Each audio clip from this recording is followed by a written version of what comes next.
Banyana played. Banyana played. And what I mentioned towards the end of the last topic about Banyana, I'm not going to talk about the actual game. I want to talk about the promotion of Banyana, about the national teams as a whole. There was a campaign run a couple of days before the game, literally like 2 days before the game, where they were saying that influencers, hashtag what, the Gautrain is going to be free. Students, if you've got a student card, you get in with this much money, yada, right? But for me, it felt like it was a little bit too late.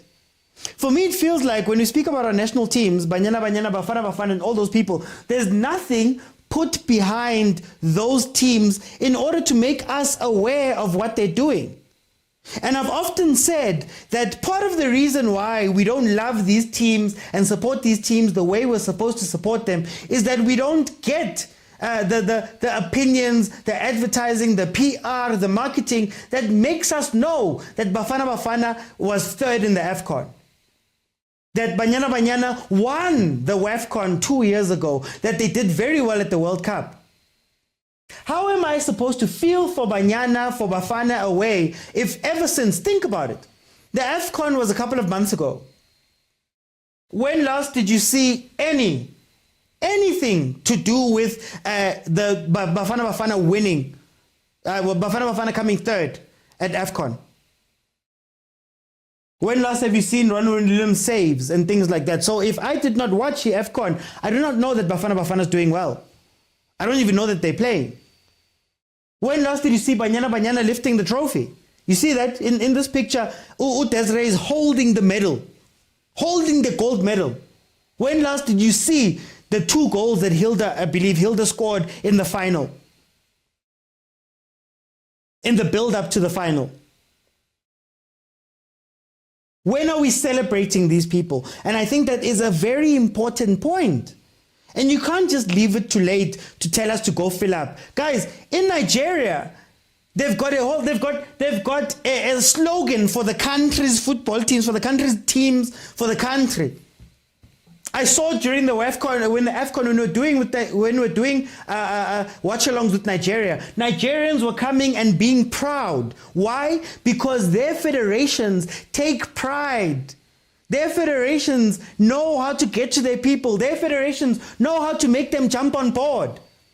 Are we doing the same things for our national teams?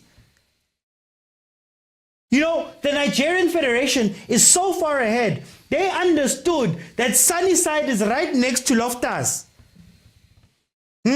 First 400 people from Nigeria supporting Nigeria getting free to Loftus. Our guys couldn't even make sure of that.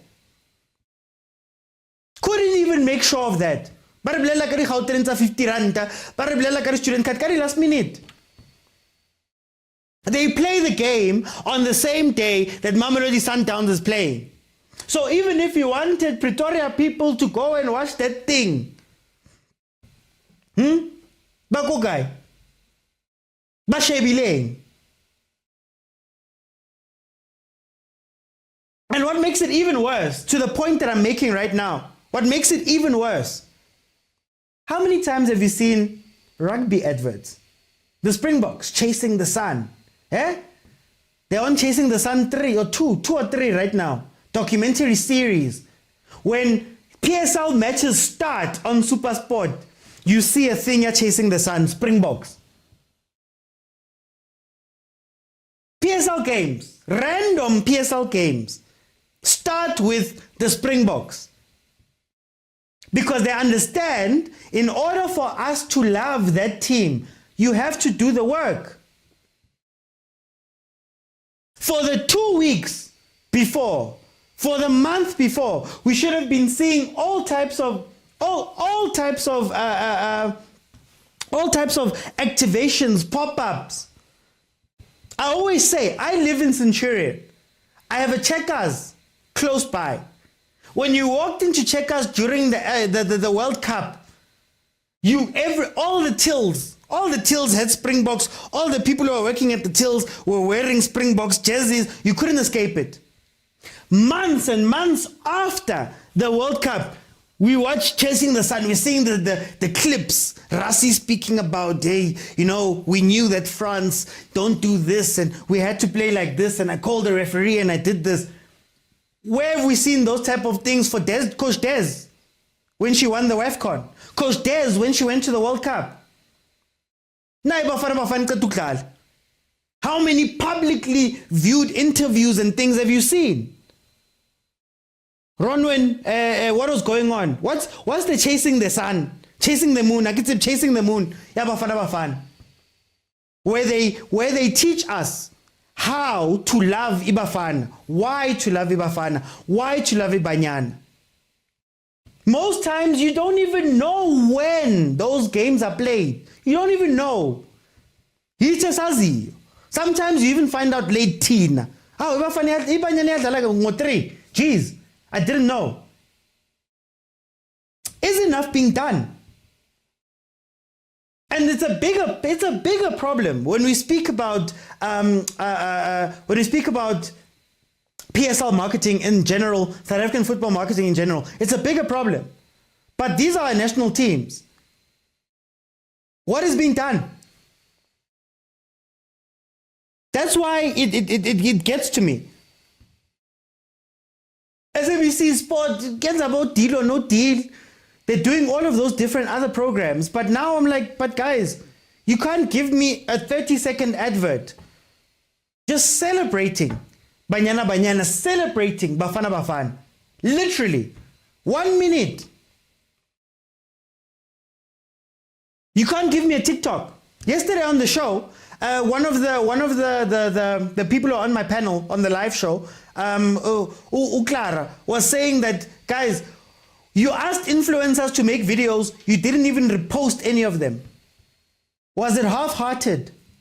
And is that what is killing our football? This thing. Excuse me.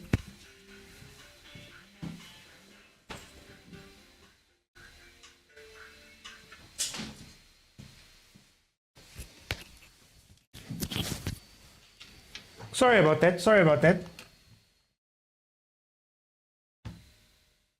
Is that not what is killing our love? Our love. You know, I had a topic last week on this show, where I spoke about Zwane versus Mdogis, and why we feel a way about it. And yeah, that went a different way. But the point I'm making here with that one is, why do we know 1996? All of you can see, or a lot of you can see, Phil Masinga's goal. There was a push. We can't even see Bafana's great performances from a few months ago. At a time when they're struggling to get support, when people are questioning them, when Bruce is under fire. They can't even show us, okay guys, as yo, Bruce, half time. This is what he said. We have behind the scenes footage of Bruce's speech half time. Does that take a lot? Hey, we have a TikTok of behind the scenes. Bafana was doing this. Hey, we've got a 30-second video celebrating Bafana, celebrating Banyana. We can't even do that. How must you feel? Guys, you know, when we speak about rugby, we speak about it as though those guys just woke up loving the Springboks. Do you know how much work is put into making sure that even me, you who don't watch rugby, love it? Revere the Springboks, understand the Springboks. That the people who actually are the target audience of these things also get exposed to all these things.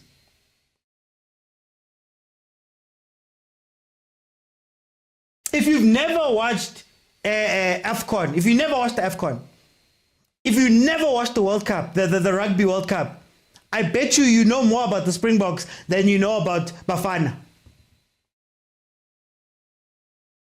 I bet you've seen Siya Kolisi's face during PSL matches. You've seen Siya Kolisi's face more than you've seen Tembazwani lifting the trophy.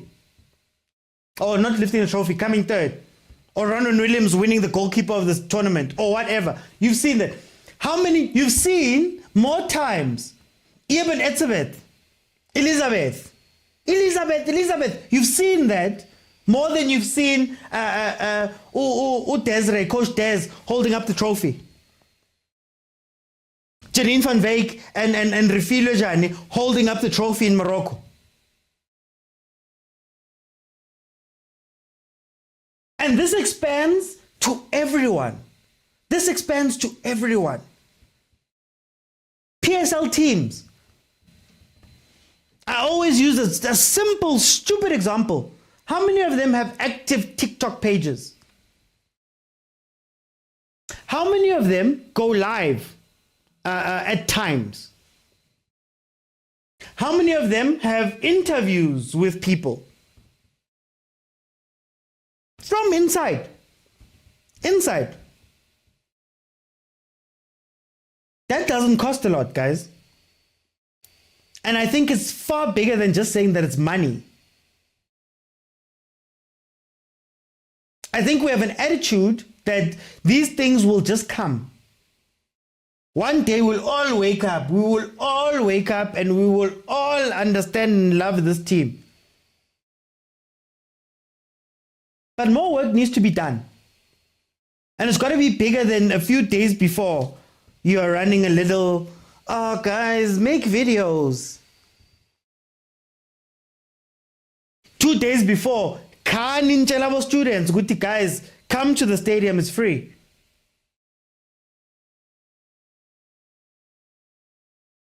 Our teams have to start taking even the softer things, They need to start taking those things seriously. It's a new world. And like I said about Kaizer Chiefs is living in nostalgia. South African football is living in nostalgia. They're not moving with the times. And as I previously said, they're going to buy multi-choice Pitso Motsepe. What's going to happen to EPSL?